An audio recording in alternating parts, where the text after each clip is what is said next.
in our building, the Macklin building in downtown Charlottesville, where we're currently remodeling a dentist's office and turning it into 6 executive offices.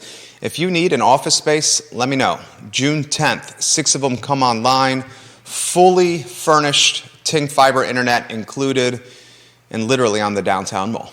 All right, a lot I want to cover today. I want to talk about media in Charlottesville and Central Virginia. Cindy Schuler announced over the weekend that she is getting the hell out of the Daily Progress newsroom. I used to work in that newsroom. I used to work at NBC 29. I used to work at Monticello Media. I've freelanced for a number of media outlets, and it's time to discuss the state of news in Central Virginia. I want to talk about the value of the Daily Progress. What is it actually worth?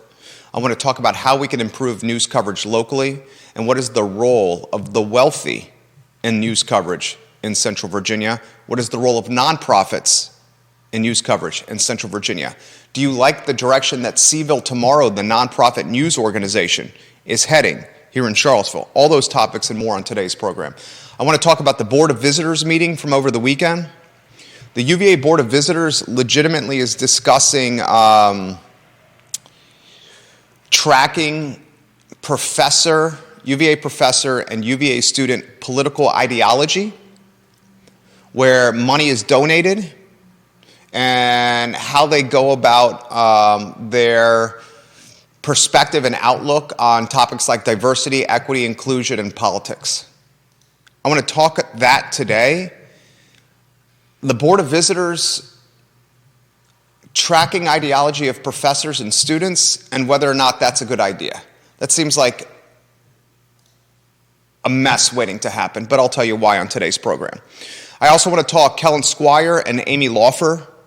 There's not a doubt in my mind that in this HD 55 race, this delegate race in the 55th district, there's not a doubt in my mind that Amy Laufer and Kellen Squire have absolutely humiliated the Albemarle County Democratic Party. In fact, there was an article in the Daily Progress over the weekend. It was written by Cindy Schuler, interestingly, and one of the head honchos within the Albemarle County Democratic Party literally said, "This has become a shit show." And I've been saying that all week long. So the phrase I've been using all week long on social media and on this talk show is literally the phrase that a head honcho of the Democratic Party in Albemarle told Cindy Schuler over the weekend. So we'll talk about that. I continue to hear Steve Harvey is getting in the mix. Denver Riggleman, people close to him, are talking and encouraging him to jump in the game. That topic on today's show. I also want to discuss on the program Sarah K. Harris. Did you Google Sarah K. Harris, Albemarle County Public Schools? Yeah, I haven't found much. I want Sarah with an H, K. Harris, Albemarle County Public Schools. That's literally what I Googled. When you click that, the third link down, you will see some content from her. Actually, it's let me see if I can find it. Go Sarah K. Harris, ACPS. Let's try this. Here's why I'm bringing this up. Over the weekend, she talked about, I cannot believe I'm even talking about this, but she is a former teacher. She's on the Albemarle County Public Schools Diversity, Equity, and Inclusion Committee. She's on this transgender committee, and she posted over the weekend on her Twitter account. I was absolutely flabbergasted by this. I was frankly hesitant to even bring this up. I was so flabbergasted, but I think it's paramount and important for us to discuss topics like this. When you have people that legitimately are on DEI committees and transgender committees, then going on social media saying, if you want to talk, this is crazy, Judah. I'm going to read her tweet directly, okay? She said, over the weekend, and this was about, say the word for me, indoctrination. What about it? Indoctrination? She said, are the parents that are talking about our kids getting indoctrinating in schools, are they ever going to get around discussing the Pledge of Allegiance? She legitimately is calling the Pledge of Allegiance indoctrination. I want to unpack that. If that's not a microcosm of where we are with public schools, I don't know what is. How can the Pledge of Allegiance be brainwashing, indoctrination? I'm flabbergasted by that. I'm taken aback by that. I find it as patriotic. I find it as rallying or educating or informing our students of their duty as American to be proud to live in this country. I'm a proud American. When I stood and put my hand on my heart in the classroom as a kindergartner, first grader, second grader, third grader, fourth grader, I was proud to do the Pledge of Allegiance. It's not brainwashing. Let's talk about that on today's show. Also on the program, there's a new business opening on the downtown mall, Sabre Games and Cards. Sabre Games and Cards in the old Newtown Fitness spot on 4th Street. Judah, let's go to a two-shop. We'll welcome you. Vanessa Parkhill, Johnny Ordinalis, welcome to the show. UVA Board of Visitors. We had an idea this was going to come, but I didn't think it was going to come like this. Glenn Youngkin's got some heavy hitters on the Board of Visitors. Razor Blade Ellis is one of those heavy hitters. We knew Razor Blade Ellis was going to very much send shockwaves to the Board of Visitors, Judah.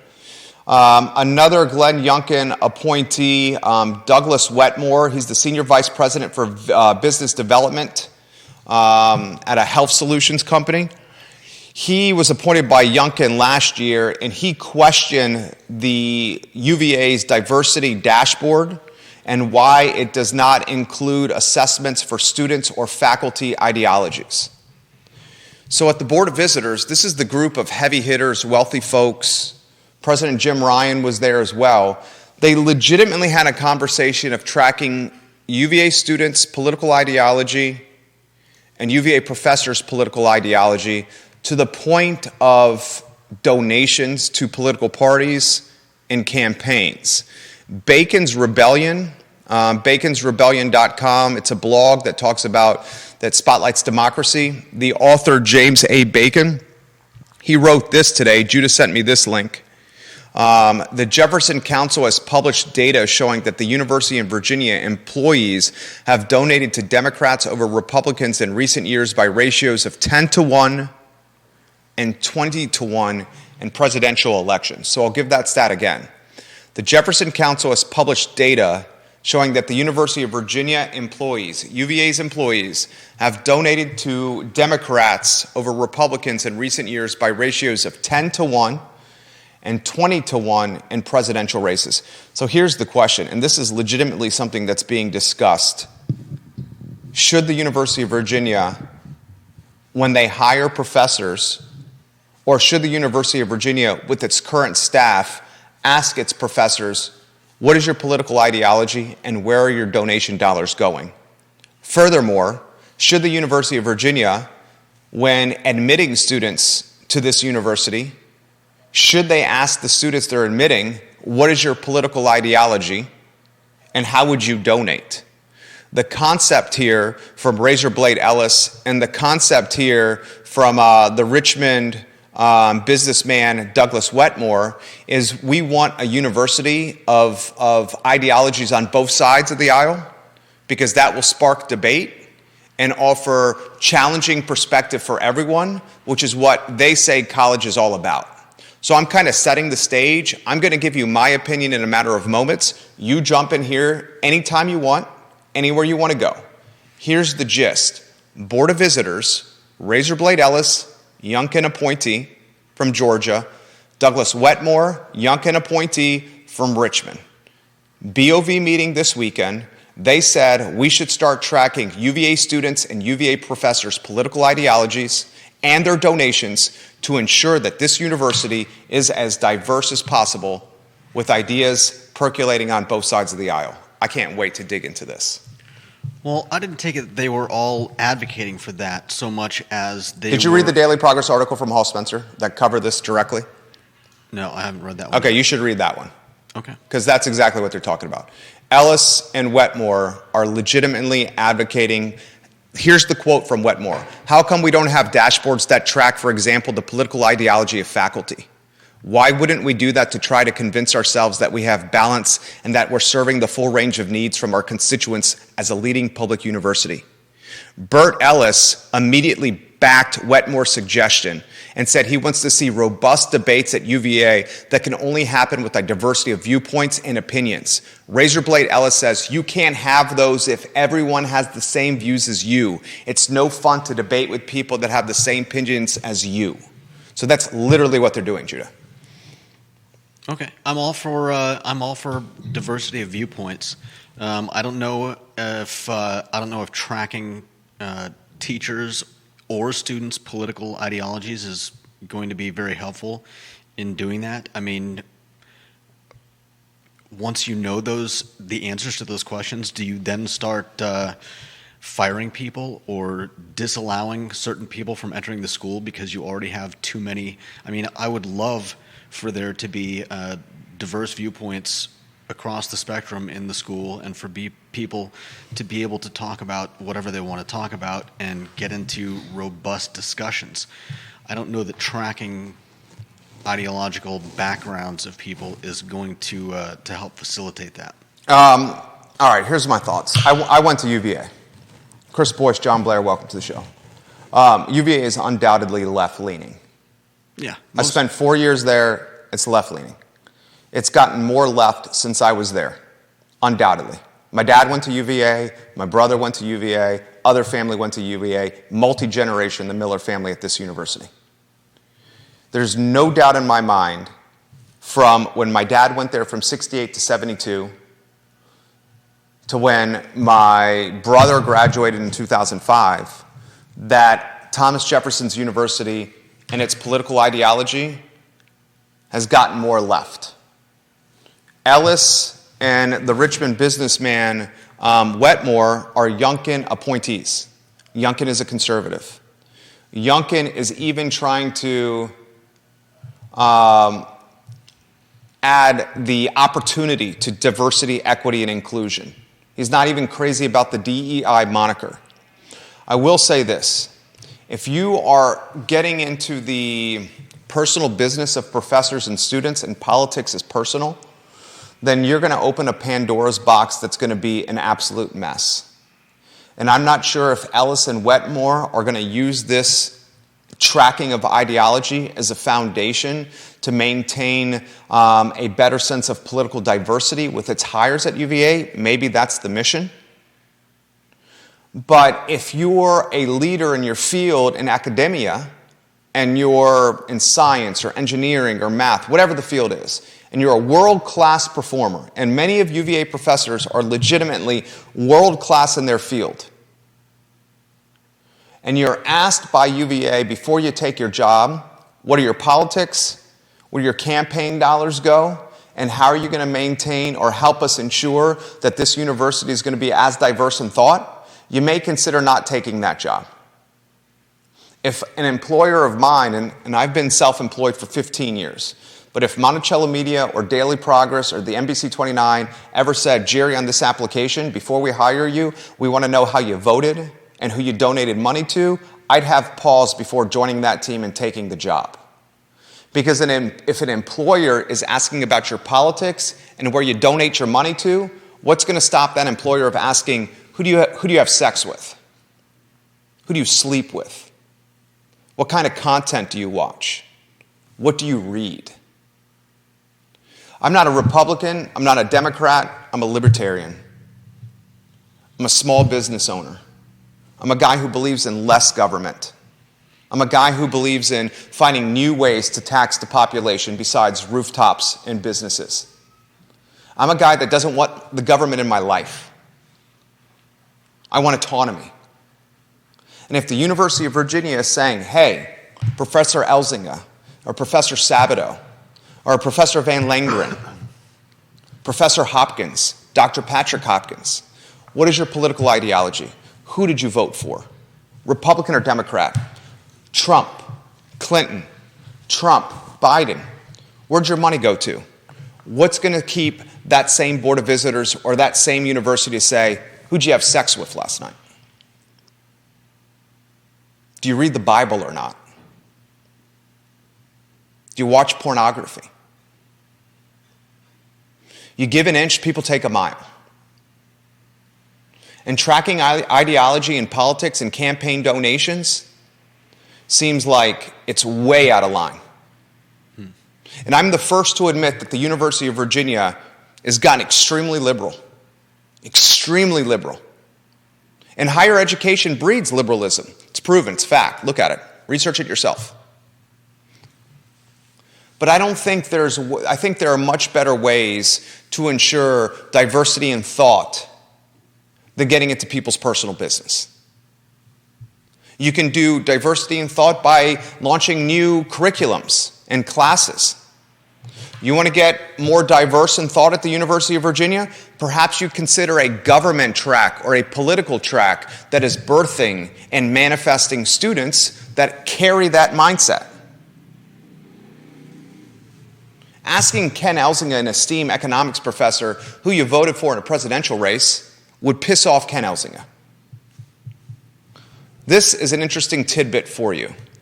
This is according to the blog Bacon's Rebellion, who's covered this board of visitors meeting extremely well. The Jefferson Council has published data showing that UVA employees have donated to Democrats over Republicans in recent years by ratios of 10 to 1, 20 to 1 in presidential elections. That's public record. All right, your thoughts, viewers and listeners. This is from Vanessa Parkhill. And KTP, we'll get to your comments as well. I see a lot of parents in Albemarle County watching. Guys, we're going to talk about the Pledge of Allegiance here, and somebody on the Diversity, Equity, Inclusion, Transgender Committee, a former teacher, and her thoughts on the Pledge of Allegiance on this program. This is from Vanessa Parkhill. She says, if the intent of tracking ideology is to diversify the pool of students and professors, that could be interesting. I doubt that is the intent. What is the stated intent? To only bring right-thinking people onto campus? Scary. Better solution than tracking people's ideology? Eliminate the diversity dashboard altogether. Eliminating the diversity dashboard altogether. Your thoughts on that? Well, yeah, I think that part of the problem is that we're looking so intently at all of these things, and if you take a natural what's the word I'm looking for? If you take a natural spread of people from a population, you're more likely to run across the entire spectrum if you're not looking for anything in particular. And I think if you start looking at all these, I think it's right. If you start looking at this, how is that going to help the diversity of the school, the diversity of conversation and discussion? Is that actually going to produce the desired results, or are you just going to end up, alienating people, alienating teachers? The reason I don't think the teachers' ideologies professors really matter is because if they're doing a good job, then they are not the ones that are. They're the ones that probably are introducing diversity into the conversation as counterpoints to what may be. You say that UVA and higher education breeds. What did you say? Liberalism? Yeah, higher education breeds liberalism. People know that. Is it as much the school is breeding that as it is that younger students, younger people are just more inclined to lean in that direction? The point being, how are you going to force diversity? That's part of the go ahead. Part of the problem with the DEI is you can't force diversity.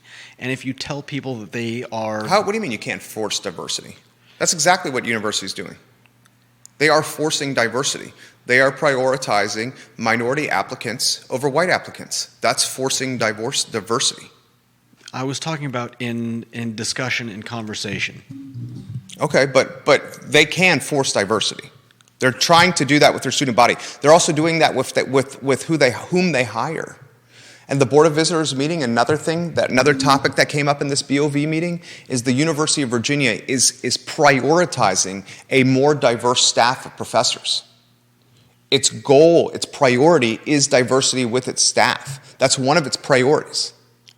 So that's forcing diversity. It's not necessarily a bad thing to force diversity. Okay, but I wasn't talking about it in those terms. I was talking about it in terms of what you discuss and what, I don't have a problem with diversity if we're talking about what, racial makeup? Is that what you mean by diversity? That's the definition of diversity, racial makeup. That's the first definition. No, it's not. But you don't think the first definition of what diversity is when people think is skin tone? If we're talking about a specific version of diversity, yeah. But the word itself just means diversity. It doesn't have anything to do with race. Katie Pearl, there is very little diversity of ideology and thought on UVA grounds now. I doubt that's how Thomas Jefferson intended it. My concern is that students and potential employees would be terrified to answer honestly, agreed, if they were conservative, since most of the staff making decisions about their admission or employment are liberal. Great point by her. She even says, I worried that this idea would backfire on conservatives, even though the intention is to help them feel safe, like they can have a seat at the table. I also agree with that point. Bob Yarborough on another Facebook page, he's the king of Redfields. Bob Yarborough is a man of very measured thought. I respect what Yarborough has to say. He says, this sounds insane and extremely dangerous. The most dangerous idea I've heard in a long damn time, and I'm old as dirt. Bob, you're not that old. And you have the spirit of a zillennial. Razorblade Ellis and Wetmore, the Richmond businessman, this concept scares the bejeebus out of me. I'm not a Republican. I'm not a Democrat. I don't even often identify with libertarian in some circumstances. I'm just the party of common sense that don't want people in my life telling me what to do. And I believe that us as people, when given the chance to do good, most of the time we will. Most of the time we will. Let's go the student route. If you were filling out an application to go to UVA and they said, what is your political ideology? And if you were a student that wanted to go to UVA and you were a Republican, a bedwetting Republican, would you put it on the application that you were super conservative? Like Katie makes the point. Or are you fearful that the school, which you know is Democrat in its foundation, would keep you from entering? Would you be scarlet lettered? That's a better question. Would you be scarlet lettered? A follow-up question to that would be a professor who openly identifies as a conservative or a Republican at the University of Virginia, because they're trying to track ideology, and maybe this professor says or she says, yes, I'm a Republican, here's who I donated to. Would that professor be scarlet lettered by their colleagues, by their peers? Would that professor have he or she, their promotional opportunities, their vertical opportunity to climb the professional ladder, would that be stifled or diminished? Because so many folks around them don't match with the same ideology. It's an interesting question. It sounds like some of this is already readily available. But I think tracking, I think in this... go ahead, sorry. I think in this climate, starting to track, like, stuff like that, this is private shit. Don't see it. This is private business. Leading in a good direction. I cannot believe the university that I dearly hold. I bleed orange and blue, and I cannot believe this university that I hold so dearly would even consider this. We have to be very cautious when entities of power start inquiring about our pillow talk and how we vote and where we allocate the money we earn and what content we choose to read and watch. If this entity says, who'd you vote for, Biden or Trump, and how much money did you donate to either campaign, what's to keep them from asking what your sexuality is? If Razorblade Ellis and the businessman from Richmond, Wetmore, say we want to know people's politics because we want a more diverse community, is the next question, we want to know people's sexuality because we want a more diverse community? This comment just comes in from a mom that's watching the program. She asked that I not use her name. She says, my son would not stand a chance if this was the case. White, conservative, Republican, male. Another friend of the program, I'm not going to use his last name, just sent me this text. Jeff, I love when you watch the show. He says, got to love big government Republicans. That's what Razorblade Ellis is and Wetmore, the businessman from Richmond. And that's legitimately the difference between me and why I don't identify with this party anymore. I frankly don't even recognize these parties anymore, people. I don't even recognize the parties anymore. Yeah. The Republican Party and the Democratic Party have become caricatures of their former selves. You literally have some of the most prominent Republicans in the Commonwealth of Virginia, and Razorblade Ellis is on the Board of Visitors for a reason. Actually, he's from Georgia, okay? This guy from Richmond is a prominent Republican. Youngkin appointed these dudes. Legitimately on the record with media covering this, saying, I want to know students' politics and professors' politics. Jesus. And another thing, have you guys noticed that the value proposition of a college education is starting to diminish? And many people have said, this system is completely broken. We're coming out $250,000, $300,000 in debt at 7% interest rates, and we're taking jobs that are $40,000 or $50,000, and it's going to take us our entire life to pay back this student loan.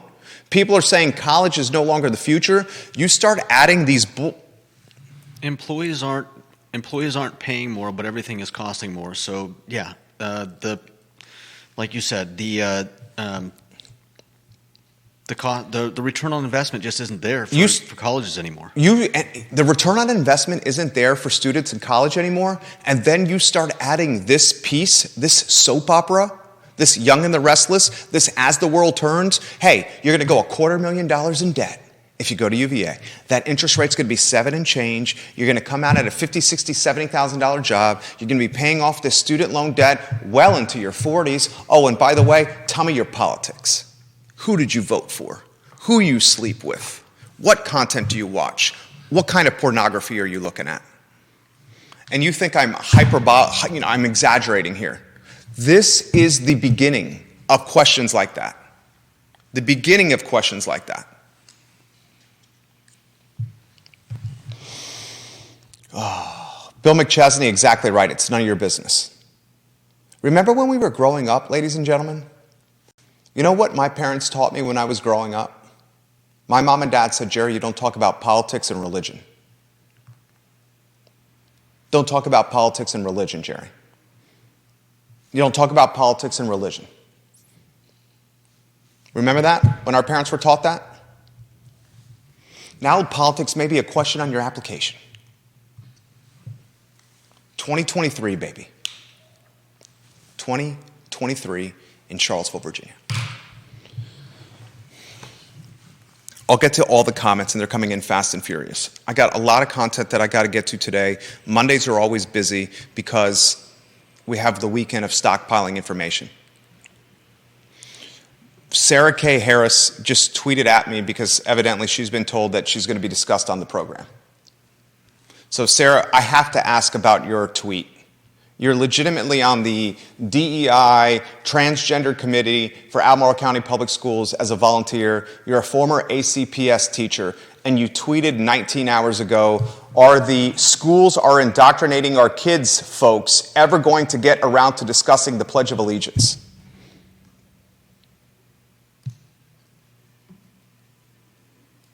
I responded to her, how is the Pledge of Allegiance indoctrination?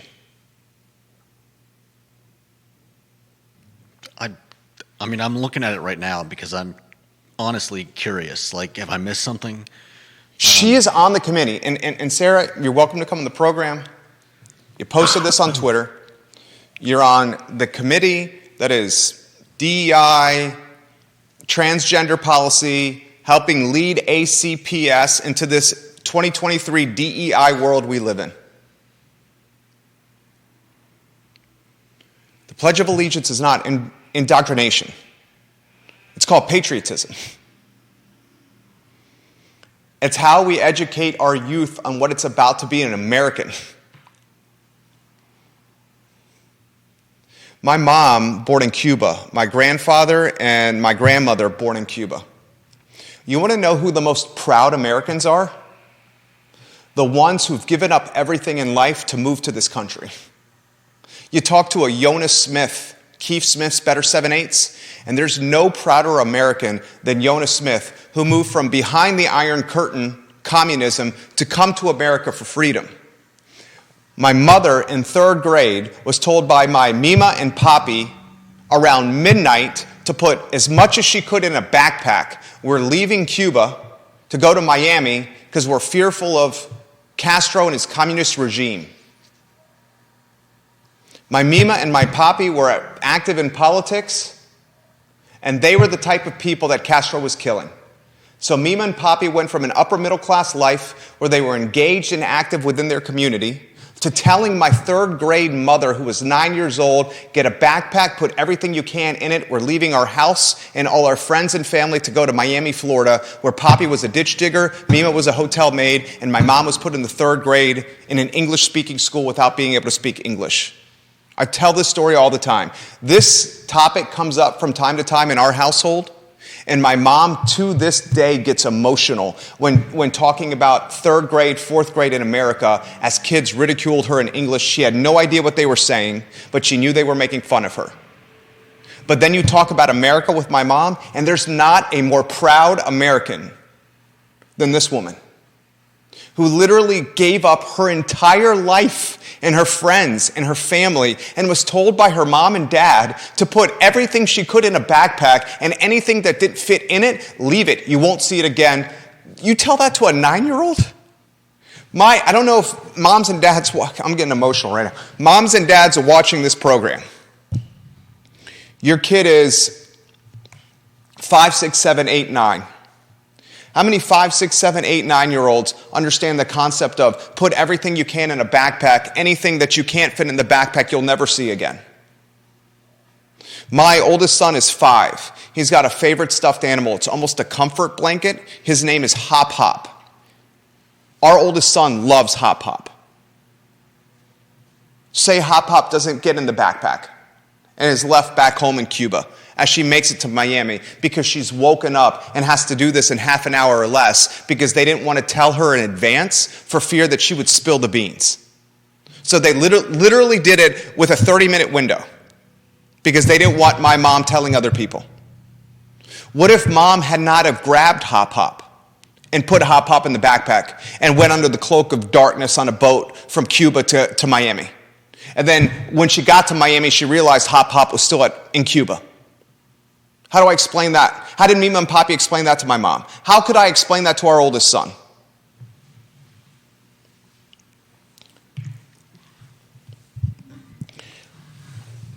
Words matter. You taught me that. Words matter. And when you're on the Committee for Diversity, Equity, and Inclusion, when you're a former teacher, when you're on the Transgender Policy Committee, Sarah K. Harris is. Look it up. And you tweet 19 hours ago, are the schools are indoctrinating our kids, folks, ever going to get around to discussing the Pledge of Allegiance? She's now backpedaling from this. She says, I didn't say it was, I just asked a question. I didn't take that initial tweet as that, did you? Seemed a little odd. 2023 in Albemarle County Public Schools. There you go. That's a microcosm.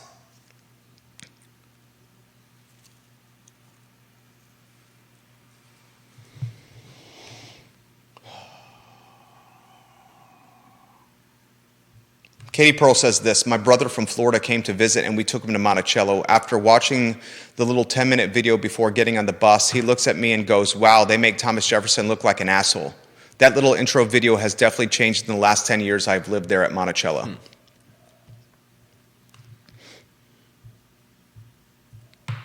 Albert Graves says, don't forget the Indoctrination Star-Spangled Banner, where in 2023 you're wrong for being a proud American. There's a difference between patriotism and indoctrination. And if our teachers don't know the difference, should we not be concerned? If the committee members that are leading DEI efforts and transgender policy implementation do not understand the difference between indoctrination and patriotism, should we not be concerned? Should we not be concerned?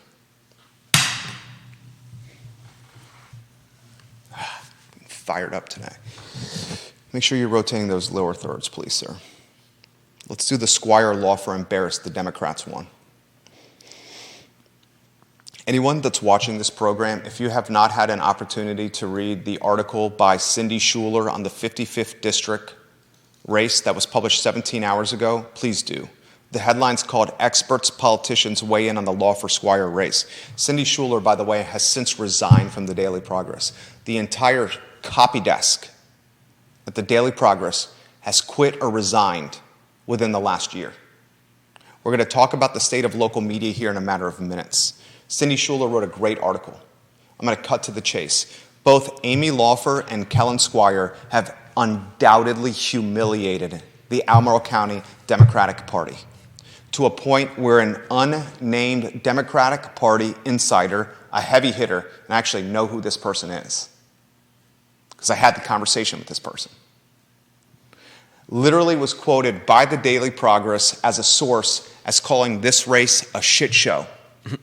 I had the conversation with this person over coffee last week, and I said, your race is a shit show. Talked about it on the show all week long. Put emojis all over social media. Poop show. Now in the newspaper. Steve Harvey is contemplating a run. Steve Harvey, whether he jumps in as an independent or Republican, will make a significant difference. Will Steve Harvey run as an independent or will he run as a Republican? My instinct says probably an R. His best chance of winning is an I. I've had a couple people reach out to me around the Commonwealth who have indicated they're encouraging Denver Riggleman to run. Denver Riggleman, remember, he was jettisoned from the Republican Party. Why, Judah? Because he helmed a wedding of wasn't it a wedding between two same-sex people? Denver Riggleman was jettisoned from the Republican Party in the Commonwealth of Virginia because he officiated a same-sex wedding between two men. Yeah. One of them who had been a key contributor to his campaign for a long period of time. And Congressman Riggleman, being an upstanding, just good guy, said, yeah, dude, I have no problem being the official at your wedding. You've helped me so much with my campaign, it'd be my honor to marry you guys. You know why? Because Denver Riggleman doesn't care who people have sex with.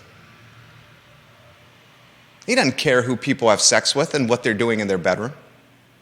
Denver doesn't care about people's church and their religion and who they pray to and who their God is. Denver goes about life as a small business owner that doesn't want the government in his you-know-what, wants to find different ways to get tax revenue so we're not burdened as citizens, as Charlottesvillians, as Virginians, as Americans. Mm-hmm. Denver, when it's all said and done, is a centrist, a guy from the party of common sense. And I'm going to tell you right now, a precedent has been set in the Commonwealth of Virginia. And that precedent was initially set by, what's his name? Was it Tom Garrett? Tom Garrett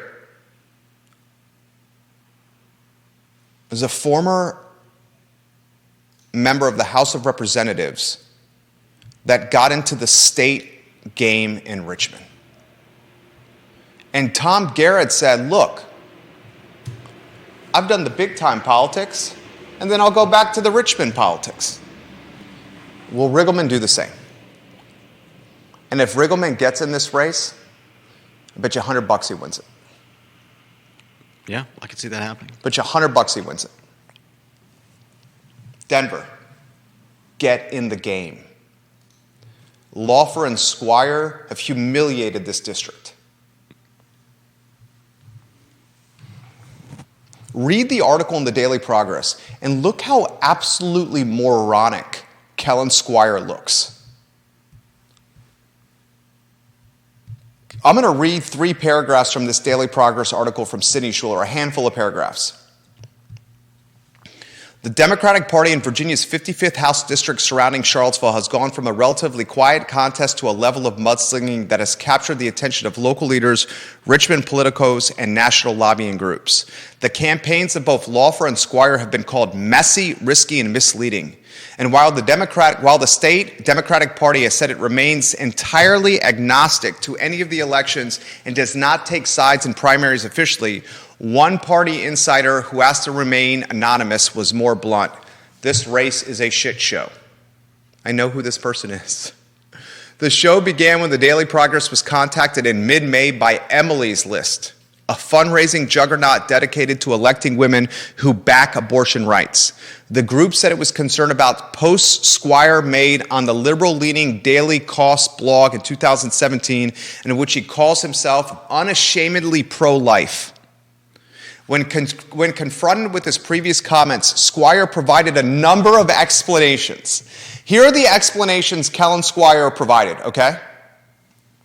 At the time the posts were made, Squire was running for delegate against the heavily favored and ultimately victorious Republican Rob Bell. Squire told the Daily Progress that the posts were both a failed attempt at catering to voters in a much redder 58th district, suggesting the posts were genuine outreach to more conservative voters, and also some form of Democratic counter-operations in order to bait Republicans into attacking him, suggesting the posts were not sincere at all. Does that make sense to you? I'm going to read this paragraph again and help me understand what Kellen Squire is telling the Daily Progress.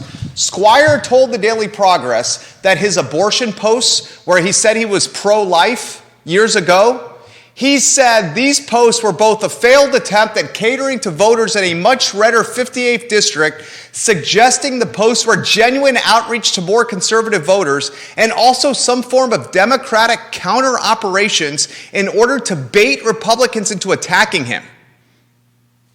What the hell does that mean? I like the other explanation better, but yeah, this just sounds like he doesn't have any what the hell does that mean? Way of explaining what the heck that was all about. What did he just say there? Listen to this. Listen to this. When a Twitter user that same year, he left the tweets on his account. That when a Twitter user in 2017, you with me, Judah? Yeah. In 2017, a Twitter user asked Kellen Squire what made his platform different from major Democratic planks. Squire replied, quote, "A bunch, but probably most notably, I'm unashamedly pro-life and pro-Second Amendment. It used to be about Russia foreign affairs." What used to be about Russian foreign affairs? What is this dude doing? I honestly don't know. And in 2017, he's got tweets on his account that straight up say he's unashamedly pro-life that he did not delete. I mean, like I said, I've seen explanations that talked about that having a good explanation. Now I'm not so sure, and everything that you've read just sounds hokey. Absurd, ridiculous, the definition of moronic, one of the worst campaigns I've seen run. And then you get Laufer, Amy Laufer. Someone tag Amy Laufer. Someone text Amy Laufer. Someone call Amy Laufer. Amy Laufer, you need to hear this. Did you know Amy Laufer at one time was the head of the Albemarle County Democratic Party? Chairwoman? She was the chairwoman of the Albemarle County Democratic Party for a handful of months, resigned for this race. Amy, listen. Your track record for winning races is pretty bad. You lost to Nakia Walker. You've really only been on the school board. When you're trying to throw shade and mudsling on your opponent, I would consider going through a third party. It's called Politics 101. That way, the backfire and the backlash doesn't implode all over you. Utilize a third party to do your mudslinging. I have a feeling you're going to lose this race. And I have a feeling you're not going to see the writing on the wall that you've lost your last 3 after you lose this one. And I have a feeling you're going to try to win something else. When you run yet again, learn from this. And don't do the mudslinging yourself. Find an independent third party not tied to your campaign. So when it backfires, you're Teflon and you're distance from the implosion. Neither of these candidates should be elected. Callan Squire and Amy Laufer, neither of you should be elected after this. You're acting like children. Amy Laufer and Callan Squire, you're acting like children. Neither of you should be elected. This is who we won in Richmond, determining women's reproductive rights. This is who? Right.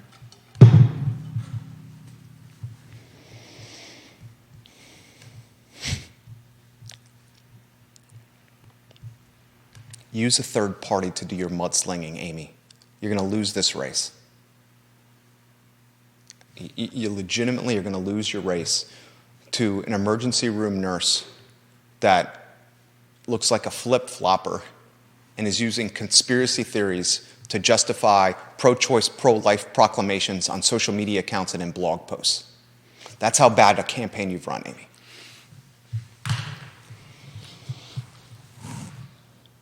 Fucking ridiculous. It's ridiculous. This is 2023 in Charlottesville, Virginia.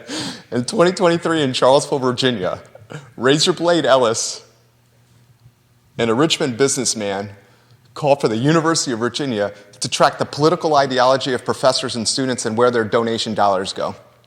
2023 in Charlottesville, Virginia, Amy Laufer and Callan Squire humiliate the Albemarle County Democratic Party. 2023 in Charlottesville, Virginia, a member of the Albemarle County Public Schools DEI and Transgender Committee is calling the Pledge of Allegiance indoctrination. This is 2023 in Charlottesville, Virginia.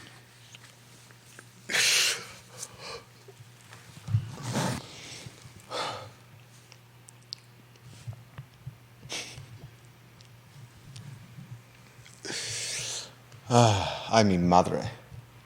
Carajo. All right. Let's talk media. Cindy Schuler quit. Daily Progress staff writer. Schuler, how long were you on the job, Sydney? Not even a year? The entire copy desk at the Progress has quit in the last year. The state of media in this community is probably the worst it's been. I've been in here 23 years in Charlottesville. My first job in Central Virginia, first job was actually at Ruby Tuesdays. Paid for most of college as a host, busboy, and bartender at Ruby Tuesdays in Barracks Road. I think it's now Chopped, the salad place. I used to walk from Lambeth Commons or from Phi Kappa Psi on Rugby Road to Ruby Tuesdays to work host jobs or bartender jobs or waiter jobs. I remember a couple times the fraternity I was in, Phi Kappa Psi, it's the big fraternity at the end of the Mad Bowl on Rugby Road, the iconic white one. It was a great time. But UVA is a wealthy school, okay? I didn't have a lot of money. UVA is a wealthy school. A lot of my friends came from serious money.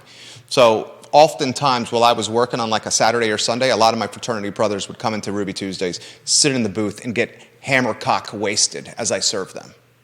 It was an incredible awakening for me as I saw the difference between those who had money and those that didn't at UVA. Here I'm trying to bust my tail to pay for stuff, and these guys are coming in with their parents' Amex, dropping like 65, 80 bucks on Ruby Tuesday's mega margaritas. $65 for me at the time probably was food for 5 days. And here these guys are dropped. They tipped me well. I didn't care. It was a little bit embarrassing serving my fraternity brothers at 20 when I was a waiter. They heckled me a little bit, but it was all said and done. It was fun and games. They knew I was going to hook them up. I knew I was going to get hooked up by then, and we had some fun making the end of the shift, making my way to the end of the shift. My second job was at the Daily Progress. Rising third year, I took a job as a part-time writer. I got paid $30 a story covering sports under Jerry Hootie Ratcliffe. You got $30 a story plus mileage. My first assignment, I still have the newspaper article, was a Covenant girls volleyball game.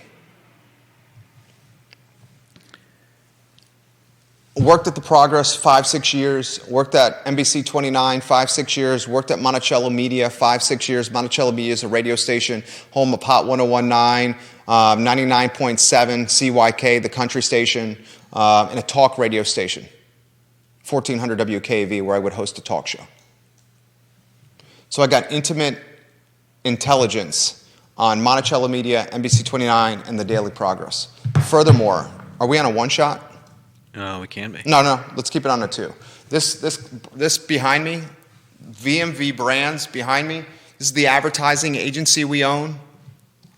We have 103 active clients on our roster, and this advertising agency is managing the advertising dollars of our clients to the tune of somewhere between $240,000 to $280,000 a month. There's no larger buyer of advertising inventory in this 300,000 person market than me.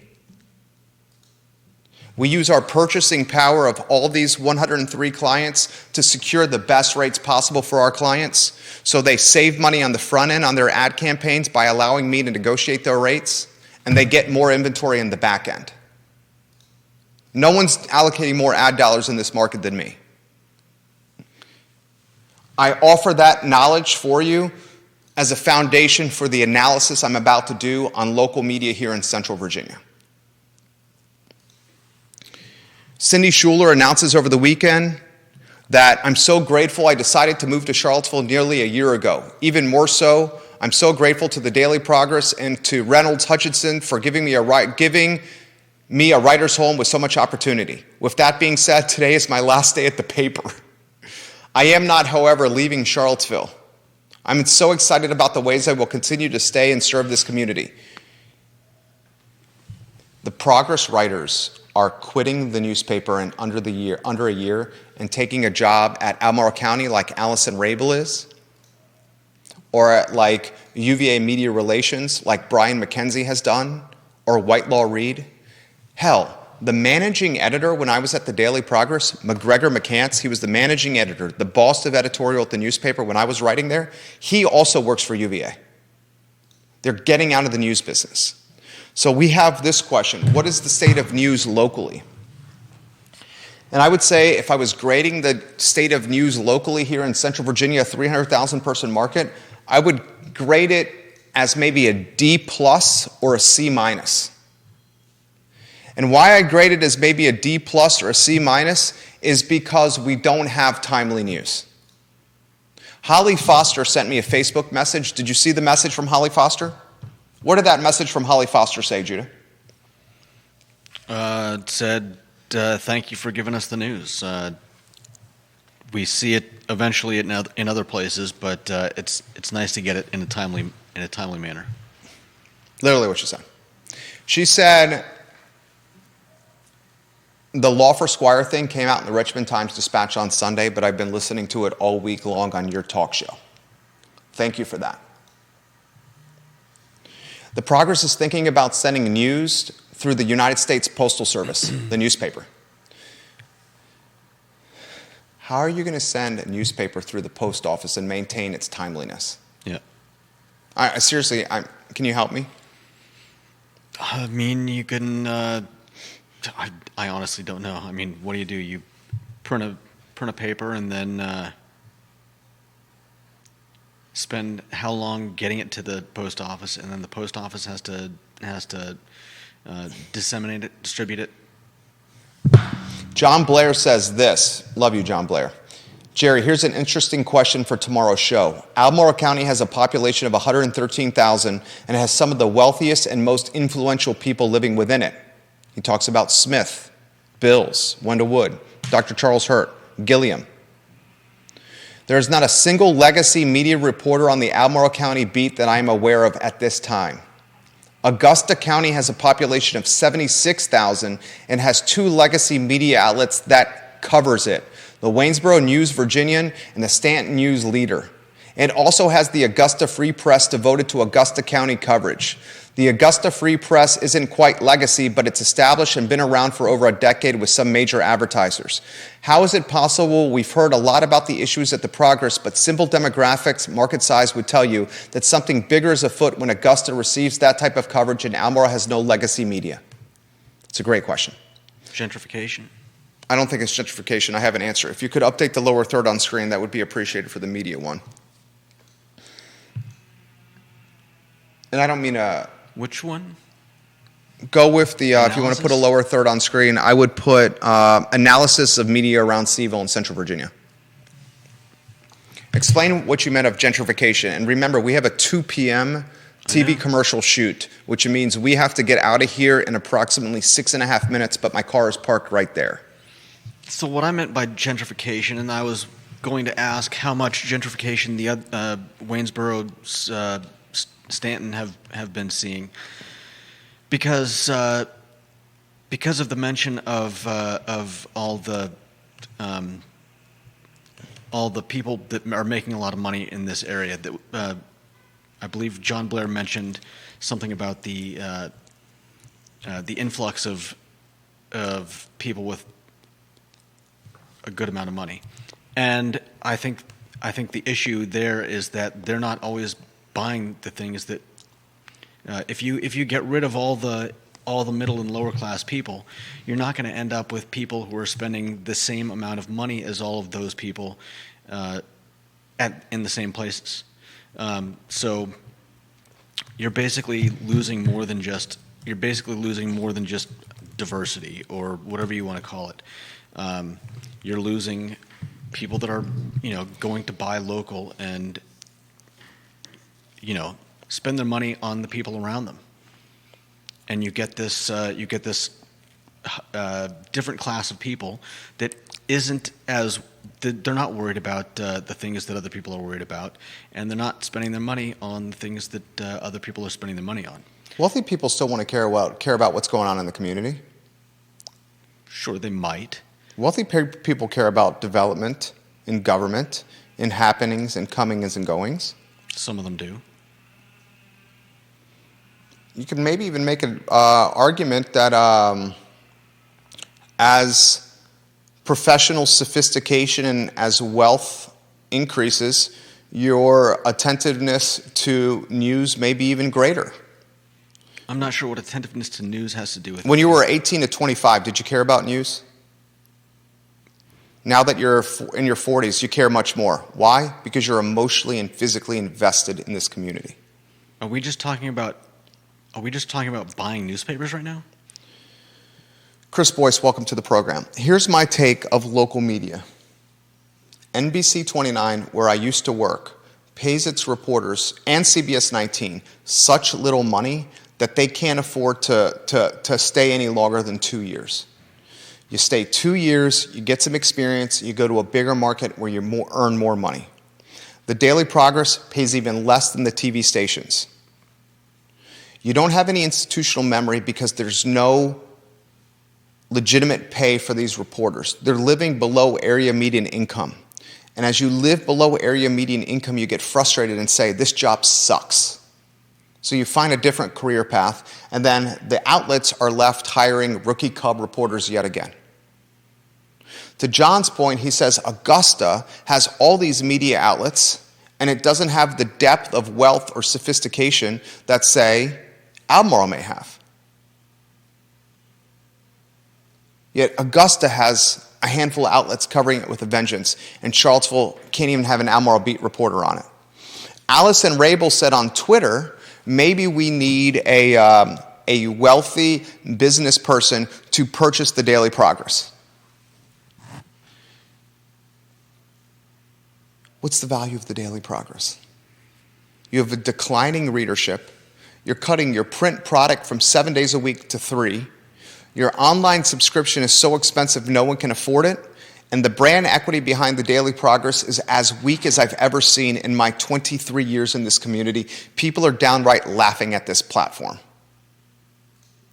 What are you buying here? If a wealthy person wanted to come in and preserve news, what would they purchase?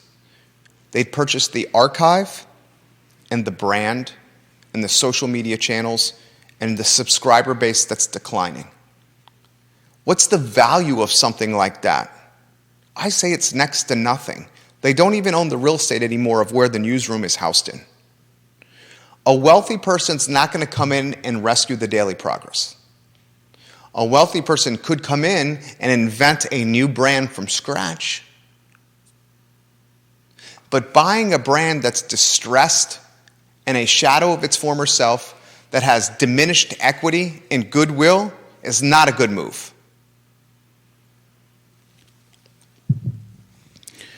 The future of this news business, I'll say it once, I'll say it again, is a handful of people, Yumi, Molly, Sean, Neil, that have their pulse on community endeavors and utilize social publishing outlets to get that word out to people. I'm going to be straightforward here. At one time, Charlottesville Tomorrow, which was a media outlet founded by friend of the program, Brian Wheeler, at one time, Charlottesville Tomorrow was a legitimate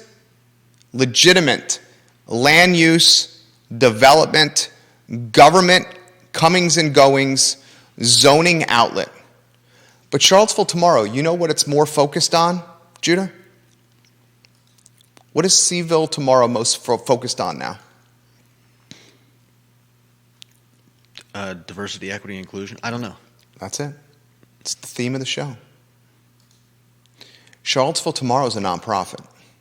And as a nonprofit, it needs fundraising dollars to keep its lights on. Charlottesville Tomorrow realized with its business model that if it starts going after diversity, equity, and inclusion content creation, then it could start going after these nonprofit dollars that are in the space for DEI. So you went from a Charlottesville Tomorrow with Brian Wheeler and Sean Tubbs that was hard news, government, land use, zoning, development, to a Charlottesville Tomorrow that's pursuing nonprofit dollars in fundraising tied to DEI just to keep its lights on. Giles Morris, the former managing editor of Charlottesville Tomorrow, made that change of its business model. And that's when Sean Tubbs got the hell out of Charlottesville Tomorrow and launched his business. Now let's talk about Sean Tubbs. He's probably the best reporter on the beat. Sean knows Albemarle, he knows Charlottesville, and he has the institutional memory. Sean is a content creating machine with Town Crier Productions, Charlottesville Substack, Info Charlottesville, and all the other brands he has. Mm-hmm. Sean can put out content, he follows real estate, he follows zoning, he follows development, and he does it as well as everyone. But you know what Sean is not? He's not a salesman. He's not a businessman. And I know he's going to hear what I'm saying here. Sean is not a businessman. And I don't think Sean realizes this yet. You know what his number one role is in the position he is in this company?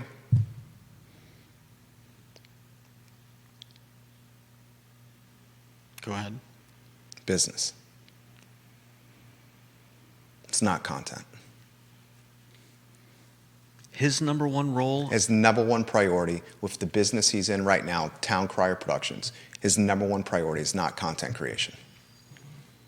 It's ad revenue in the business. He's prioritizing the content creation over the ad revenue in the business. And that's why the business is not at the point where it needs to be. That's why he's got roommates and why he's openly putting on Facebook he's struggling to pay for things around his house. His content is gold. Sean, you have some of the best content in Central Virginia, dude, if not the best. You need to partner with someone who understands business. If not, you're going to just create content for a silo of people. Few people that will read it. They'll love it, but not for the masses. And the likelihood of that business model surviving is not great. It's not great. Especially as the economy is getting crappier. This economy is getting crappier. People are cutting. They're cutting Netflix, they're cutting Prime, they're cutting subscriptions, they're cutting overhead.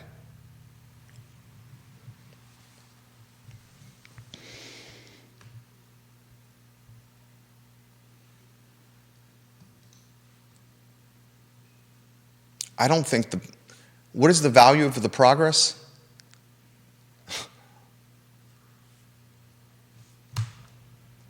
I mean, I haven't seen the books, but I can't imagine the value of the progress is anywhere near, what, 100,000, 200,000? What is the value of the progress? Good God.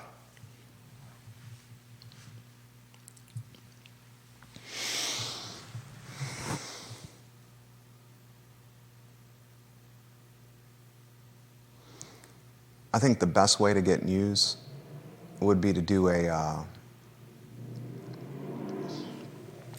the best way for this community to get the news that it wants would be some kind of strategic partnership with key players in this industry that do things well. Molly does things extremely well, content creation. Molly Cogner, socialist dog mom, she does not have business. She's not a businesswoman. She gives away most of her content for free on Twitter. Mm-hmm.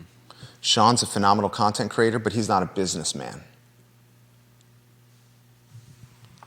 You need somebody like an ad agency with 103 clients pulling the financial resources into a platform where the content can then live. All right, it's 18 minutes, and I got to go.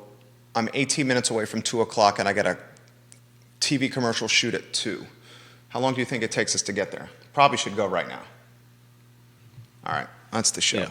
The comments I didn't get to today, I apologize. I'm going to read the comments after the TV commercial shoot, and we'll apply them to tomorrow's show. We're so freaking busy at this company, guys. So freaking busy. For Judah Wickower, I'm Jerry Miller.